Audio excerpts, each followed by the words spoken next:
मैं अपने फ्रेंड्स को बोलती भी थी कि तुम लोगों को बड़े कॉल्स आते हैं, मेरे पास कॉल्स क्यों नहीं आते या उस टाइम पे किसको प्यार नहीं हुआ। पहला नशा से लेकर कयामत से कयामत तक के गाने किसको अच्छे नहीं लगते थे।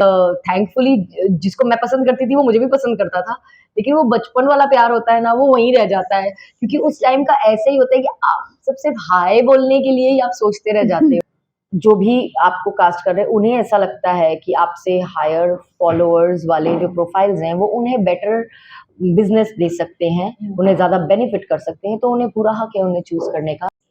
टेलीविजन पर ड्रीम डेब्यू और अब वेब पर भी ड्रीम डेब्यू, ये क्या बोलेंगे? IMDb पर ये मेरी फैमिली की रेटिंग 9 देखी मैंने, जो बड़े बड़े ब्लॉकबस्टर मूवीज की भी नहीं होती है। कैसी फीलिंग लग रही है आपको? वो इतनी प्राउड फीलिंग है ना जब हमने ये रिव्यूज देखे हमारे सीरीज के लिए, और जैसा आपने कहा 9 मिला है रेटिंग। सो इतनी हार्ट वार्मिंग फीलिंग है, और लगता है कि हाँ, जो मेहनत हम सब ने मिलके की, अब वो मेहनत रंग लाई है। इस तरह का डेब्यू शायद कम लोगों को देखने को मिलता है कि पूरी फैमिली बैठकर देखे, और आजकल की जनरेशन जिसने जूही परमार को टेलीविजन पर नहीं देखा है उतना, वो आपको देख रही हैं, वो आपका नाम पूछ रही हैं, तो वो एक आपको ऐसे रिव्यूज मिले ये सब देखने के बाद इस तरह के? मेरे लिए सबसे अच्छी बात यही है, और द रीजन मैंने इतना टाइम लिया OTT पे डेब्यू करने में वो यही था कि जिस किस्म के सीरीज ऑफर हो रहे थे या जो मोस्टली कंटेंट बन रहे हैं, मैं बहुत कंफर्टेबल नहीं हूँ। वो ना अपनी परिवार के साथ आप देख सकते हैं, ना मैं अपने आप को वो रोल्स करते हुए देख सकती हूँ। 90s की वो तैयारी वो कैसे की आपने? एक्चुअली तैयारी करनी ही नहीं पड़ी, सिर्फ अपने आप को अपने बचपन में ट्रांसपोर्ट करना पड़ा, क्योंकि हम 90s को बिलोंग करते हैं। हम 90s किड, मेरे लिए वो ऑडियो कैसेट से लेकर लैंडलाइन तक, और वो जैसे अभी आप बात कर रहे थे ब्लैंक कॉल से लेकर वो छत पे जाकर पतंग उड़ाने तक, ये सब मेरा बचपन है। सो मुझे कोई मेहनत नहीं करनी पड़ी। मुझे जैसे हेतल जिस ऋतिका का रोल किया है, या ऋषि, तो उनके लिए ये सब एलियन चीजें थी। उन्होंने कहा ये कैसे होता है या वो कैसे होता है। जैसे एक सीन था जिसमें हेतल को वो ऐसे निब पेन था और उससे इंक भरनी थी, उसे आ ही नहीं रहा था, तो उसे अब हमारे जो सेट पे जो असिस्टेंट्स थे वो भी सब यंग 20s वाले थे, तो उन्होंने भी नहीं देखा था वो। तो सो आई टोल्ड हर कि इसको ऐसे ऐसे प्रेस करो तो आ जाएगा। तो जब उसने प्रेस किया तो उसके हाथ में इंक लग गई, तो शी वाज लुकिंग कि क्या करूं। मैंने कहा ऐसे पोंछ लो, और सीन में भी ऐसे ही करना, हम यही करते थे बचपन में। So you know it was so real. मेरे लिए कोई प्रिपरेशन नहीं थी, मेरे लिए सिर्फ अपना चाइल्डहुड रिलीव करना था। उन लोगों के लिए एकदम नया था जिन बच्चों ने ये चीजें देखी ही नहीं थी। ब्लैंक कॉल की बात कर रहे थे, एज आई सेड, मैंने जूही को एक कॉम्प्लीमेंट दिया कि आपकी सीरीज के थ्रू आज के बच्चे समझ गए कि 90s में ब्लैंक कॉल क्या होता था। फैमिली के साथ ही आपको बैठ बहुत के ब्लैंक देखा। कॉल आते होंगे, ये तो मैं बता सकती हूँ। बहुत ब्लैंक कॉल आए। ऑनेस्टली मैं ना बड़ी ऐसी जैसे नीरजा स्ट्रिक्ट है ना बाहर से, मैं ऐसी ही थी शुरू से। सो लोग डरते थे। मैं अपने फ्रेंड्स को बोलती भी थी कि तुम लोगों को बड़े कॉल्स आते हैं, मेरे पास कॉल्स क्यों नहीं आते। तो बोलते तुम जिस किस्म की हो ना, तुम्हें फोन करने से लोग डरते होंगे। बट हाँ, यू नो दैट उस वक्त जो इतना इनोसेंट था ना वो प्यार, उस समय का जो प्यार होता था कि आप एक ब्लैंक कॉल में ही खुश हो जाते थे। कि अगर किसी ने, अब आप उस इंसान को जानते भी नहीं है जिसने कॉल किया है, लेकिन आप इस चीज से खुश है कि मुझे तो कोई कॉल कर रहा है। या फॉर दैट मैटर जिस तरीके से उसमें होता है कि वो छत पर चली जाती है, उसको मालूम ही नहीं है कौन है। तो उस टाइम पे ना बहुत भोलापन था, और वो छत वाला रोमांस तो मेरे ख्याल से हम सबने एक्सपीरियंस किया है कि छतों दूर कोई एक जो दिख रहा है जिसने कभी जिंदगी में आपसे बात नहीं की, लेकिन फिर भी आपने ना सपने में ही इमेजिन कर लिया उसके साथ अपनी पूरी जिंदगी। सो ये जो ब्यूटी थी ना, ये जब मैं देख रही थी तो मेरे चेहरे पे एक बड़ी प्यारी सी स्माइल थी, और I was just repeatedly saying यार क्या इनोसेंस थी यार तब। तो you relate to it, like you relate to the blank calls, and you relate to going on the terrace and maybe looking at somebody. These are such beautiful memories, and इसमें जो innocence छुपी है ना वो अब experience नहीं करनी पड़ती, क्योंकि अब ना बहुत आसान हो गया है। व्हाट्सएप पे चैट शुरू हो जाती है, जिस दिन मिलते हैं उसी दिन नंबर देते हैं, फटाफट रोमांस शुरू हो जाता है। एक टाइम पर अपना नाम बताना और अपना नंबर देना was such a big thing। कि ऋतिका बेचारी वो बोलती कि मैं छत पे गई और बाल खोल के गई, तो वो उसी गिल्ट में मर गई कि मैं बाल खोल के चली गई थी। सो उस टाइम की जो वो इनोसेंस थी वो बहुत सुंदर थी। बिल्कुल, we are talking about the age of innocence of 90s, जो कि इस सीरीज में पूरा दिखाया गया। वो एपिसोड है जिसमें कि there is a guy who is chasing Ritika, और फिर ऑब्वियसली वो उस लड़के को पसंद नहीं करती, and you know she is little disturb, और उसको ये सब समझ में नहीं। अभी बिल्कुल आपने बात की, आपके साथ ऐसे इंसिडेंसेस तो बहुत हुए होंगे कि कोई ऐसा लड़का आपका पीछा कर रहा हो, फिर कब आप कैसे हैंडल करती थी उसको? नहीं, ऑनेस्टली बहुत ही अच्छे शरीफ लोग ही थे मेरे ख्याल से उस टाइम पे, ऐसा पीछा-वीछा इतना हुआ नहीं है। मुझे एक इंसिडेंट बस याद है, जब मेरी बेस्ट फ्रेंड मेरे घर आई थी, तो वो बड़ी घबराई हुई सी आई थी क्योंकि उसका किसी ने पीछा कर लिया था भरी दोपहर में, ब्रॉड आफ्टरनून। एंड मैं बड़ी नाराज़ हो गई थी कि डर के आने की, कि मैं राजपूत हूँ ना, तो मेरा राजपूत खून बचपन से बहुत बोलता था। मैं बोली डर के आने की क्या ज़रूरत थी, पलट के तो झापड़ क्यों नहीं लगाए, क्योंकि 2 झापड़ लगाती तो उसको समझ में आ जाता है कि तंग करना क्या होता है। सो मैं तो इस टाइप की हाँ, थी। सो स्ट्रॉन्ग बहुत स्ट्रांग थी पर्सनैलिटी। मैं, तो मैं नहीं डरती-वरती थी। लेकिन हाँ, मुझे मालूम है कि उस टाइम पे ये सब होता बहुत था, लेकिन मैं नहीं एक हार्ट ब्रेक पर भी एपिसोड है, उससे it's very dirty. Yeah difficult to deal with that heart break when you that are a age. Teenager, हाँ, या 15-16 के या उम्र में। उससे आप कितना रिलेट कर ओह! पाए? एब्सोल्युटली या उस टाइम पे किसको प्यार नहीं हुआ? पहला नशा से लेकर कयामत से कयामत तक के गाने किसको अच्छे नहीं लगते थे? मैंने प्यार किया के गाने किसको अच्छे नहीं लगते गाने थे? अच्छे लगने की बात और नहीं कर रही हूँ मैं, उस जूही के वजह हार्ट से ब्रेक की बात ऑफ कर कोर्स रही आई वाज़ हूँ। Coming to that. So yeah of course I relate to it, and I was like yeah I remember, but the only thing is कि मेरा हार्ट ब्रेक ऐसा नहीं हुआ था कि बिकॉज़ थैंकफुली जिसको मैं पसंद करती थी वो मुझे भी पसंद करता था। लेकिन वो बचपन वाला प्यार होता है ना, वो वहीं रह जाता है, क्योंकि उस टाइम का ऐसे ही होता है कि आप सब सिर्फ़ हाय बोलने के लिए ही आप सोचते रह जाते हो, और वो एक हाय बोलने में 6 महीने निकल जाते हैं।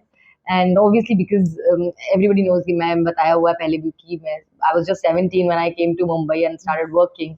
तो वो मेरा वो वहीं रह गया, एक ऐसे सपने की तरह वहीं पे, और इट्स अ ब्यूटीफुल मेमोरी, जो बस जैसे मैंने बताया ना, वो छत से देख के खुश हो जाना, बस वहीं तक का था। बट या I am happy that I experienced that, because वो वाला प्यार जो होता है ना, वो बहुत स्पेशल होता है, क्योंकि वो बहुत प्योर होता है, and I am glad to have that kind of experience of that feeling. Talking about web series these days, what do you have to say about the kind of content? मतलब uh, according to journalist and a writer, मुझे ऐसा लगता है कि आजकल के web series में आप जिस तरह के सीन्स की बात कर रही थी, कहानियों की मांग से ज्यादा मुझे लगता है वो फोर्स्ड सीन्स होते हैं। आपका टेक क्या है इसके बारे में?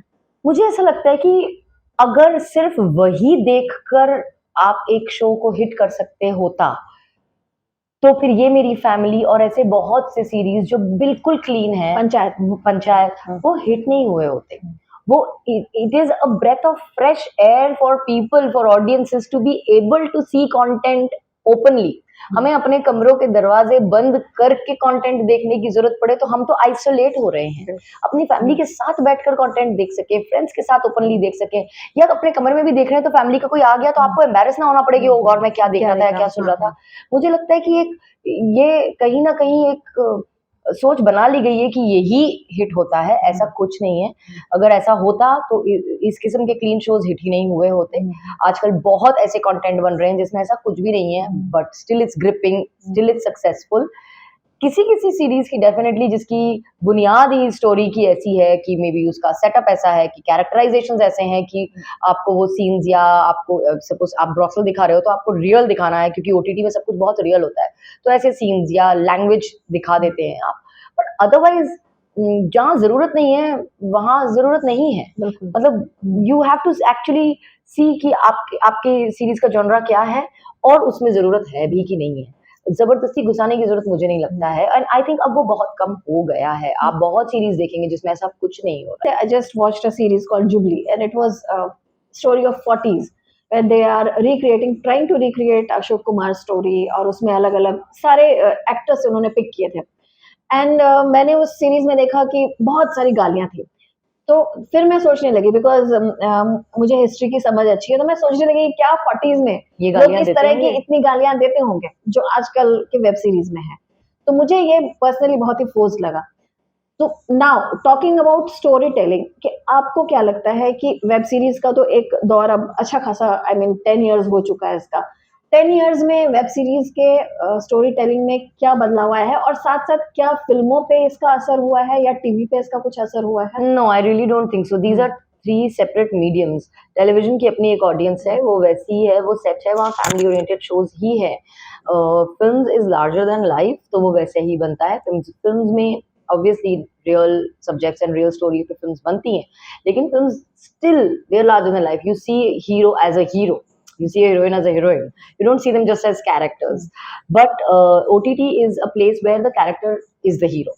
Okay, so I feel OTT is such a brilliant platform that इससे हम अपनी सोसाइटी को बेटर करने के बहुत मैसेजेस दे सकते हैं। एंड हमारे पास एक बहुत जैसे वो होते हैं ना कलम की ताकत, वैसे इस वक्त इस मीडियम में बहुत ताकत है।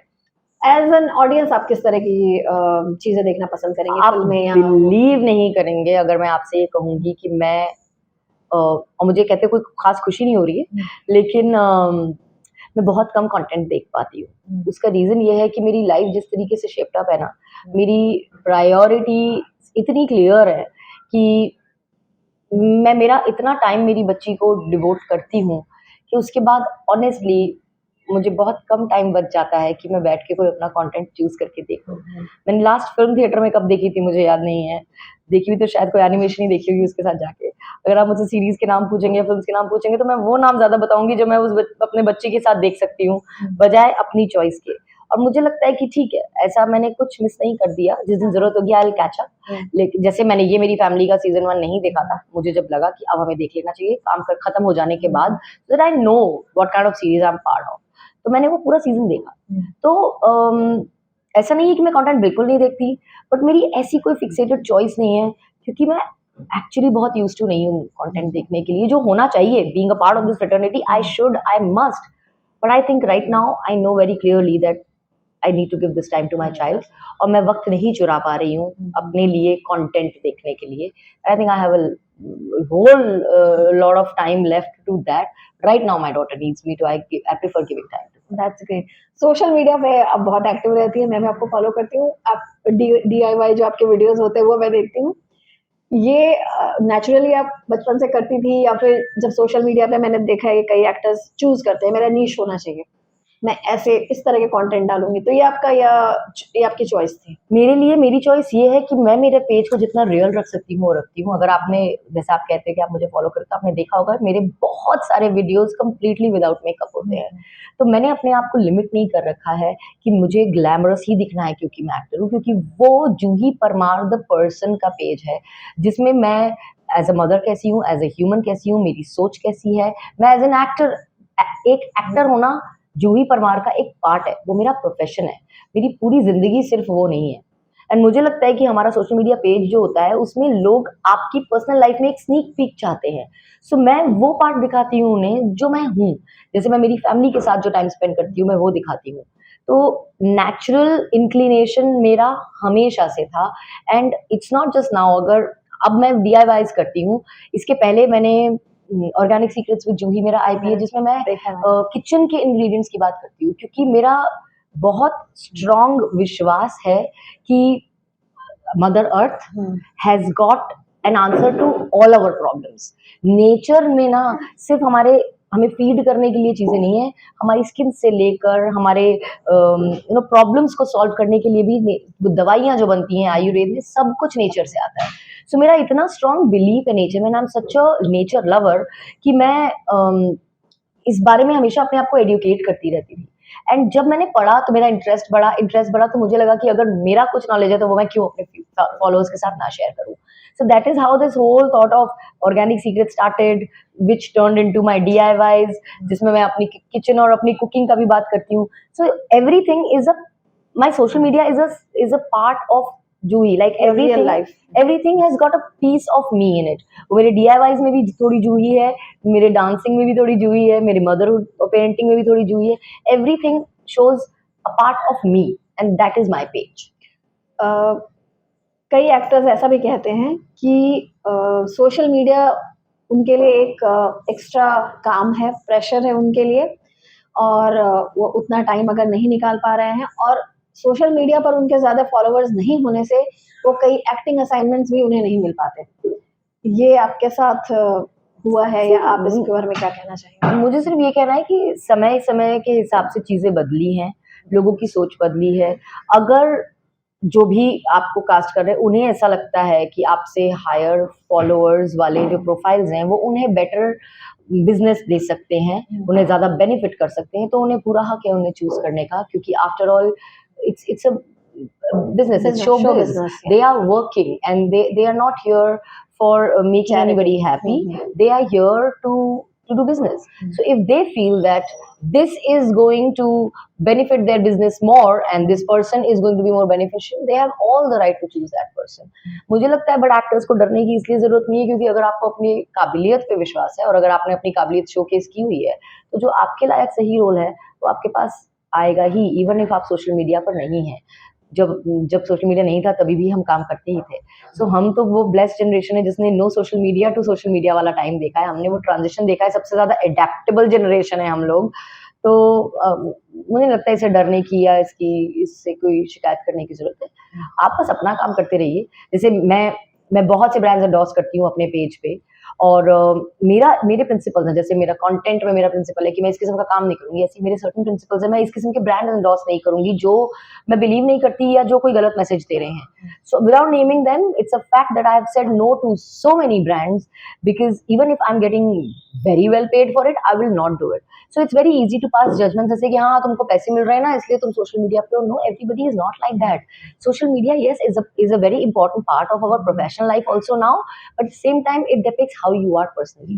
So I choose everything very very carefully because it's my moral responsibility after becoming an actor and especially being popular, and when people look up to you, there is a certain part of you which has to be responsible towards your audience and your society कि आप क्या message उनको दे रहे हो through your personality or through whatever brands also you're endorsing. So I choose that also very very carefully. Now we are coming towards the end of the interview, तो अब जानना चाहेंगे कि क्या जूही टेलीविजन के उसी हेक्टिक शेड्यूल में वापस जाना चाहेंगी अगर आपको कोई उस तरह का शो मिले, आप जिस शो को मतलब जिस तरह का शो आप करना चाहती हैं, या फिर you will stick to web series? See, honestly, in terms of time, it is better that मुझे यहाँ कम समय देना पड़ता है OTT में, तो मैं वर्क लाइफ बैलेंस ज़्यादा अच्छा मेंटेन कर सकती हूँ। But having said that, मेरे अंदर का जो एक्टर है मैं उसकी हमेशा सुनती हूँ और मैं डिसीजन हमेशा दिल से लेती हूँ, चाहे वो काम में हो चाहे वो पर्सनल लाइफ में हो। तो अगर कोई रोल सुन के मेरे इधर से आवाज़ आई ना कर ले तो मैं हाँ कर देती हूँ। It's just about that. और अगर मेरे यहाँ से आवाज़ आई ना जूही डोंट डू इट, तो मैं नहीं करती हूँ। तो मैं मीडियम देखकर नहीं चूज कर सकूंगी। मेरा हर चॉइस सिर्फ और सिर्फ इसे देखकर होता है कि ये जो रोल है ना ये कैसा है और क्या मैं ये करना चाहूंगी, do I want to be seen as that character. So medium जो भी होगा मैं रोल ऐसे ही चूज करूंगी। Thank you so much Juhi, all the best. Thank you so much.